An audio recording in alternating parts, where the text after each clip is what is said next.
ప్రియులారా, మనము బైబిల్లో బెన్యామీను అనే పేరు చూసినట్లయితే ఆ పేరు మీద జరిగిన సంఘటన ధ్యానిస్తే కనుక మొట్టమొదట అతను తన తల్లి గర్భంలో ఉన్నప్పుడు తన తండ్రి అయిన యాకోబు అతని సహోదరుడైనటువంటి ఏసావుకు భయపడి తనకు కలిగిన దాన్ని అంతటినీ 2 భాగాలు చేసేస్తాడు. అతని సంతానానికని గొర్రెలు ఎవ్రీథింగ్ డివైడ్ చేసేస్తాడు. అక్కడ ఒక చీలిక అనేది వచ్చింది.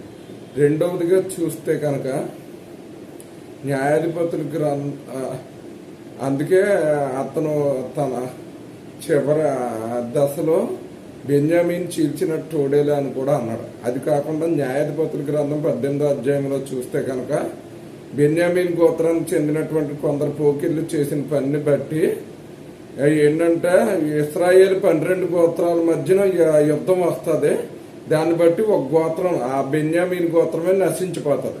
ఇదొకటి. అయితే మనం ఇర్మియా గ్రంథం 1వ అధ్యాయం చూస్తే ఇర్మియా గురించి వివరణ ఎలాగిచ్చారు. ఏంటంటే బెన్యామీన్ దేశంలోని ఒక యాజకుడు అని అతని కాలంలో చూసిన ఎక్కువ ఏంటంటే దౌర్జన్యం, హింస ఇవన్నీ జరుగుతూ వచ్చినాయి.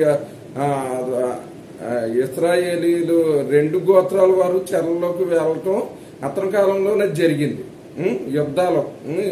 అంతేకాకుండా క్రొత్త నిబంధనలోనికి వచ్చి చూస్తే కనుక సౌలు కూడా బెన్యామీనీయుడే. అంతేకాకుండా ఇశ్రాయేలీలు మొదటి రాజు కూడా బెన్యామీనీయుడు, సౌలే.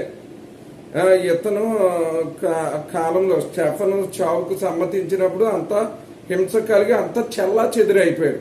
కాబట్టి ప్రసంగి గ్రంథంలో మనం చూసిన ప్రకారం అయితే ముందు ఏదైతే ఉన్నదో అదే ఉంటది, ముందు ఏది జరిగిందో అదే జరుగుద్ది అని చెప్పిన మాట ప్రకారం చూస్తే ఈ హిస్టరీని తిరగేస్తే ఇదే రిపీట్ అవుద్ది అనమాట. ఇప్పుడు ఏంటంటే ఇశ్రాయేల్ ప్రధాని అయినటువంటి బెంజమిన్ నెతన్యాహు కూడా ఒక బెన్యామీనీయుడే. అతని కాలంలో కూడా ఇటువంటి సంభవాలే జరుగుతాయని ఇదే లాస్ట్ తరం అని.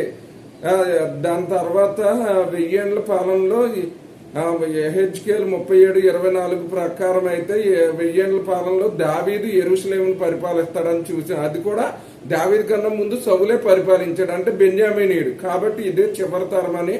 ఈ యుద్ధాలు, ఈ రాజ్యాలు 2గా చేరటము ఇవన్నీ కూడా ఇప్పుడు ఇతర కాలంలో నెరవేరవలసి ఉన్నదనేటువంటి సత్యాన్ని మీరు గమనించుకోవాలని చెప్పి ప్రభు నామన మిమ్మల్ని అందరినీ కోరుతున్నాను. దేవుడు తన పరిశుద్ధ వాక్యమును దీవించును గాక. ఆమేన్.